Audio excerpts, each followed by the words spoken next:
ಇಂಥ ಒಂದು ವಿವೇಚನಾ ರಹಿತವಾಗಿ ಯಾರು ಕೂಡ ಸರ್ಕಾರವನ್ನ ಮಾಡಿಲ್ಲ ಇಲ್ಲಿವರೆಗೆ.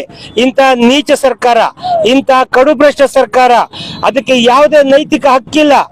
ಎಲ್ಲಿ ನೋಡಿದ್ರು ಕೂಡ ಕೊಲೆ, ಸುಲಿಗೆ, ದರೋಡೆಗಳು, ಒಂದ್ ರೀತಿಯಾಗಿ ಅದೊಂಥರ ಮಾಮೂಲಾಗುವಂತಕ್ಕೆ ಅತ್ಯಾಚಾರಗಳು. ಒಬ್ಬ ಯಾವ ದರ್ಶನ್ ಅನ್ನೋ ಒಬ್ಬ ಸಿನಿಮಾ ನಟ, ಅವರ ಗುಂಪು ಮಾಡಿದಂತ ಒಂದು ಹೇಯ ಕೃತ್ಯ ಇಲ್ಲಿವರೆಗೂ ಕೂಡ ಒಂದು ಖಡಕ್ ಸಂದೇಶವನ್ನು ಸರ್ಕಾರ ಕೊಟ್ಟಿಲ್ಲ.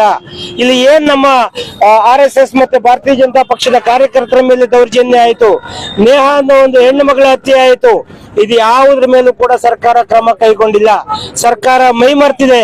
ಚುನಾವಣೆ ಮುಗೀತು, ಇನ್ನು ಗಮನಿಸ್ತಾ ಇರಿ ಕರ್ನಾಟಕದ ಜನತೆ, ಇನ್ನು ಅವರನ್ನು ಯಾರು ಕೂಡ ಹಿಡಿಯೋಕ್ಕಾಗೋದಿಲ್ಲ. ಹಾಗಾಗಿ ಇವತ್ತು ಜನ ರೊಚ್ಚಿಗೆ ಹೇಳ್ಬೇಕು, ವಿರೋಧ ಪಕ್ಷವಾಗಿ ನಾವಿನ್ನೂ ಬದುಕಿದ್ದೇವೆ. ವಿರೋಧ ಪಕ್ಷಕ್ಕೆ ಜನ ಜವಾಬ್ದಾರಿ ಕೊಟ್ಟಿದ್ದಾರೆ. ಭಾರತೀಯ ಜನತಾ ಪಕ್ಷ ಮತ್ತೆ